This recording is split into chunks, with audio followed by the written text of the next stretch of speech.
Last week, I asked viewers if they wanted to know more about buying property at auction. I also got a number of questions over on Instagram relating to buying a property at auction as well. So in today's video, I'm going to talk about the pros and cons about buying and selling a property at auction. I'm going to answer some of those questions I received on Instagram as well. Those questions range from do fake bids still come in? Does it affect your ability to get a mortgage if you buy at auction? And who mainly sells their property at auction? On the fake bid question, go ahead and give this video a thumbs up if you still think people are putting in fake bids. If you haven't already, hit that subscribe button, and also don't forget to follow us over on Instagram. I will leave a link below. For those of you who don't know me, my name is Shane Fleming. I'm a chartered property consultant. I've been working in property for over 16 years and I've been running my own consultancy for the last 4 years. So first off, I'm going to talk about the pros and cons about selling a property at auction. I think it's important that buyers actually understand what the pros and cons are for sellers as well. So timing. Timing is the main benefit for a seller to sell a property at auction. Once they set the auction date, they can be sure that if they've set the reserve low enough, they can be very confident that they'll be selling the property within 4 weeks after the auction date. Bids at auctions are also binding. So this means any bid that comes in on an auction, it is binding. Once a final bid is accepted, the bidder is required to transfer over 10% of a deposit. That deposit is at risk if the bidder decides to walk away at a later date, and they are also liable for any damages as well in terms of any costs associated with actually the auction process or the legal process as well. So basically, buyer beware in terms of an auction process. You are locked into your contract once your final bid is accepted. This is not the case when it comes to private treaty. Your booking deposit is fully refundable and you're only locked into the contract once you've actually signed it. Selling at auction also gives the seller increased certainty that the property will actually sell. Assuming that they've actually set a low enough reserve, they can be pretty certain that the property will sell. The seller can also set the time of the auction, the date for closing, and they can also ensure that any conditions within the contract are very limited. So there are a number of cons for actually selling at auction. One of the main cons is actually the buyer pool may be limited. Because the auction will happen on a certain particular date and the closing is due for a particular date as well, that may not suit every single buyer. So therefore a buyer may not be actually able to, one, make the auction, be there at the auction, or have everything arranged for the auction date. Also, they may not be able to be in a position to close on the date that the contract allows it. This actually reduces the number of actually potential bidders, as well as any structural issues or legal issues that are associated with the property. They may reduce the ability for a purchaser to close, and therefore they may not risk putting in a bid at all. Potential buyers must carry out their due diligence beforehand. So this means they must carry out their legal due diligence, structural due diligence, and what will happen there is they will have costs associated with doing this due diligence, from their legal fees and building surveyor fees. Depending on the actual property, these fees could range from €1,000 to €3,000 depending on the actual property or what's involved from a legal point of view or a structural point of view. Therefore, buyers may not be that keen on putting that much cost behind a property they may not even bid on or may not even win at an auction. So therefore, again, this process of additional costs from the outset for a potential buyer may put off a lot of buyers as well. And I do need to emphasize this, and I will emphasize this again throughout the video, but it's so important to get legal advice if you're thinking about bidding for a property at auction. The difference between auctions and private treaties in this regard is, at a private treaty, a potential buyer doesn't have to go through the legal costs or the structural survey costs until their bid is accepted. Therefore, there's no additional cost for them to bid on a property. Whereas in an auction, there's a huge amount of upfront cost that they will have to bid before they actually bid on the property. So therefore, it will put off some potential bidders. Buyers at private treaty only need to run up these costs from a legal point of view and a structural point of view after their bid is accepted. Limited potential buyers at an auction generally limits the number of bids that a property actually receives as well. most cases, private treaties have achieved historically more than auctions will. However, the gap between prices achieved at private treaty versus auction may narrow a little bit over the next few years with improvements with online technology and online bidding systems. Auctions also limit the agent's ability to market a property to potential buyers, because in some cases potential buyers may only come out of the woodwork on the auction date. Auctions generally can speed up the selling process. However, it's important to note that a huge amount of the legal work is front loaded, and a huge amount of more information is required for the marketing period.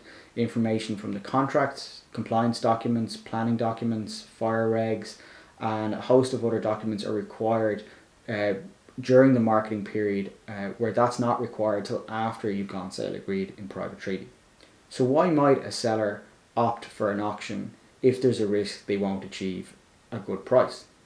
Well, generally speaking, sellers who are motivated by timing will opt for an auction. Generally speaking, when a seller is motivated for a quick sale, certainty in timing, and the price that they achieve is not their primary motivation factor, they may opt for an auction. Sellers that are aware that there is a structural or a legal issue with a property that will delay or even reduce the chances of selling by private treaty may also opt for an auction, because they know that once a bid is accepted, that bid is binding. So therefore, this brings up the whole thing of buyer beware. So if you are buying anything by auction, make sure you do your due diligence. It is so important because there could be a reason why the property has gone to auction. Sellers that are aware that there are documents missing from leases to compliance documents, they may opt to sell at auction to avoid any unnecessary delays when it comes to private treaty. Also, sellers who are aware or do not want to deal with a tenant because there's a missing lease, or perhaps it's a difficult tenant who's in situ and they just don't want to deal with them, they may also opt to sell at auction as well. So who typically sells at auction? Well, over the last few years, auctions in Ireland have definitely been dominated by receiver sales. And this is an important thing when you're buying at auction, because in most cases, actually, receivers don't understand the property. In some cases, they've never visited the property, and a huge amount of cases they're missing documents. So they could be missing compliance documents, or they could be missing lease documents. And if they are missing them, you'll never get them from the receiver. So it's important to know that if you're buying by auction and these documents are missing, there's likelihood a clause within the contract to say that the receiver doesn't have to provide them. And because of this fact, it makes auctions the easiest option for receivers to sell property. So again, this brings up the whole thing about buyer beware. Make sure you do your due diligence and you have a solicitor acting on your behalf before you bid on a property. With the advances of some online auction platforms like BidX1 or Offer, I definitely can see a little bit of a shift from a private point of view, from a private seller opting for these online auctions. However, it is important to note that if a private seller sets their reserve too high, in most cases the auction will actually fail and they'll have to go again at a slightly lower reserve. So what are the actual pros and cons for a buyer? In most cases, the actual pros and cons for a buyer are very similar to the seller, which I've outlined above. The certainty in timing, a buyer can be quite certain that they know if their bid is accepted that they'll have closed within 4 weeks. That can give a lot of buyers the ability to plan and make sure they have everything in order. The buyer knows that the seller is willing to sell. They know that they're willing to sell at a set price. After that, the buyers themselves determine what the actual sale price is in terms of this competitive bidding process that they go through. Legal and structural issues should be reviewed before the auction date. Therefore, the buyer goes in with their eyes wide open and should know all the issues that they're going to deal with the property if their bid is accepted. A buyer can be more confident in the final sale price because an online auction or an auction reduces the risk of this perceived risk of a fake bid. The final pro for a buyer is, generally speaking, a buyer can pick up a property at a discounted price at an auction.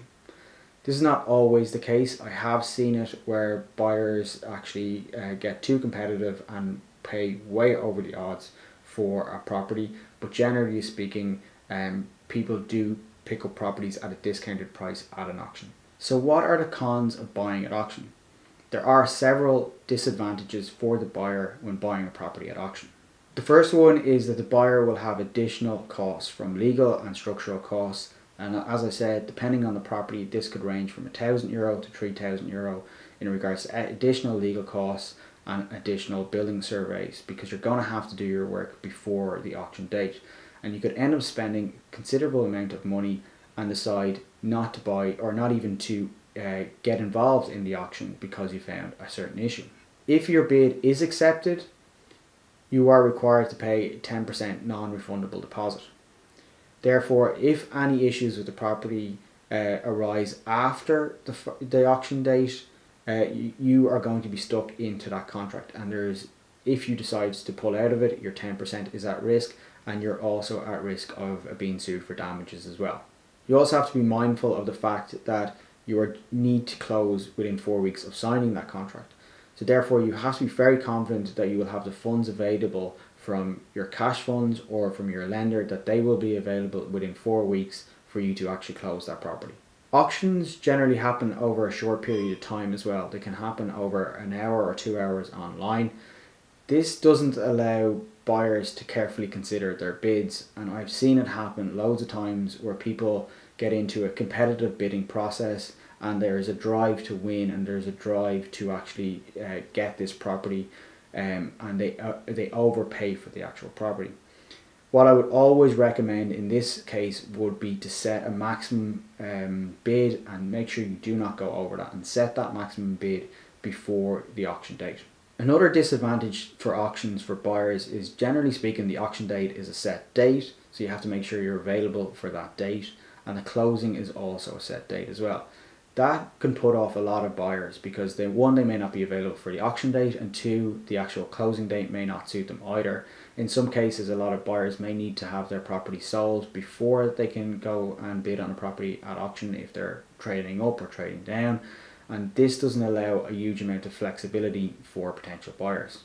The issue with the timing in regards to a set auction date and a set closing can sometimes make it impossible for buyers to even consider bidding on the property. Buyers of property, especially online auctions, are required to register first. This generally means that you're required to provide proof of funds, ID, and in most cases you're provided to put in a deposit. That deposit could range from $5,000 to $50,000 depending on the actual property you're thinking about bidding on. If you are unsuccessful in your bid, that funds are transferred back to you very quickly. However, this all adds to the complication of buying and definitely can put off some potential buyers. In part, this additional registration is a good thing because only interested parties will have gone to the effort of registering, but it definitely is an additional headache for buyers to go through. During the last week, I asked my Instagram followers if they had any questions on auctions. I got questions in regards to fake bids, bidding strategies, does it affect your ability to get a mortgage, and also when is the best time to do a building survey. So to quickly answer some of these questions. So on bidding strategy, my advice on bidding strategy, particularly in an auction, would be, assuming that you've done all your legal and structural due diligence before the auction date, is to set your maximum bid before the auction and don't go over that.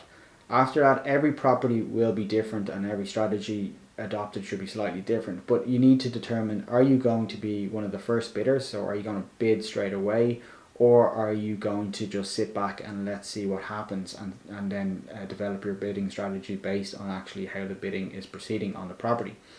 But remember, don't go over your max bid. If the property actually goes over your maximum bid in terms of the auction, remember that's not the property for you, it never was, and therefore move on, and another property will come up at a later date. It should also be noted in regards to online bidding, generally speaking, there will be a countdown clock on an online auction. What will happen is, if there is a bid put in the last minute of that countdown clock, in most cases an extra minute is added as well to allow the other potential bidders to increase their bid or decide to walk away. The next question that came up a few times was in regards to fake bids being placed by agents. And I was quite shocked by this, and I actually put out a poll to my Instagram followers, and I was even more shocked by the amount of people who still believe fake bids are actually happening in the market or in the industry right now, and 64% of the followers came back to say that they still believe fake bids are happening. I was kind of shocked by this because in my mind I have put out a few videos and I've put out comments before that I don't believe it's an issue in the industry, and I was quite shocked that a number of the kind of general public think this is an issue, and it just shows that the Property Service Regulatory Authority aren't doing enough. They're probably doing a lot in terms of kind of auditing and making sure that agents are doing everything that they should be doing, but perhaps they're not putting it out there into the general public. And I think they need to do more marketing in regards to fake bids not being an issue, because confidence is so important. Bidders need to have the confidence that they're not bidding against a fake bid, and it is important for the industry. I think it's important for the bodies to put out more marketing or more stats in regards to fake bids. I really don't believe that they're actually a big issue in the industry. I could be wrong, but I really don't think they are, and I think you'd have to be one hell of a stupid agent to go and be putting in fake bids or even allowing fake bids to be going in on a property that you actually are marketing. What actually happens is agents are licensed. We have to renew our license every single year. There's a cost to that. We also have to do continuous professional development. A good bit of that professional development is around ethics and making sure that fake bids and stuff don't actually happen, or how we can recognize that these things might happen and eliminate them from it. We have to keep a record of all bids. We can be audited by the Property Service Regulatory Authority. I have been audited. They come in, they do check to make sure that you are recording bids, who those bids have come in, the contact details, and how they were recorded. So it is, in my mind, you'd have to be so stupid as an agent to be allowing fake bids or encouraging fake bids on a property. If you get caught doing it, you will lose your license, you will lose your business. You face up to 5 years in prison and a fine, I think, up to 250,000.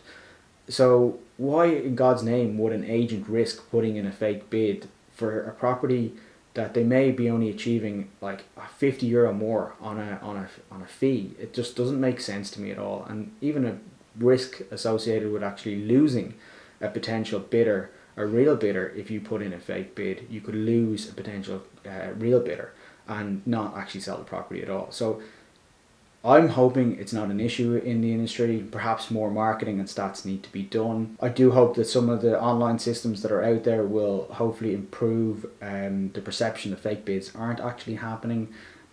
I do think it's important that they don't actually emphasize within their marketing to the public or to agents that fake bids are an issue, and I hope they don't add fuel to the fire, because in my mind it's not really happening, and it shouldn't be the driving force behind some of the software and platforms. They should stand up on their own merit and not the perceived risk of fake bids actually happening. Another question that came in over on Instagram around auctions was your mortgages as well and lending. Generally speaking, if you're buying a property by auction, you need to be very mindful that you're able, or you're in a position to draw down your funds within 4 weeks of your bid being accepted. If you're not in that position, you cannot bid on a property. So therefore, definitely, if you are interested in a property and you do your due diligence and you still are comfortable with the property, assuming there's no major issues with that property, bring it to your lender or bring it to your broker and go, if we put in a bid, are you in a position to release the funds within 4 weeks? If there's any doubt that those funds aren't available for whatever reason, i.e. documents are missing or compliance issues or something else, you can't bid. You cannot risk putting down 10% of your cash on a property if your lender isn't going to back you. So make sure you talk to your lender in a lot of detail if you're considering buying a property at auction. So the final question I'll cover off today is when is the best time to do a building survey? If you're buying a property by auction, you need to do your building survey and perhaps a structural survey before the auction date. You need to know if there's any issues with that property before you attend the auction or before you bid on the property. That's different to private treaty. If the sale is by private treaty, you can do that after your bid has been accepted. But if you're thinking about bidding on an auction, you need to know as much as possible about the property before you place that bid, because your bid is binding. I hope you found this information useful, and I wish you all the best in your property acquisition journey. If it is by auction or by private treaty, I hope this has provided some information for you. As always, if you've any questions, pop them below or hop over to Instagram. I'm generally quite good at answering questions over on Instagram as well. But as always, thanks a million for watching, and don't forget to hit that subscribe button and the like button as well.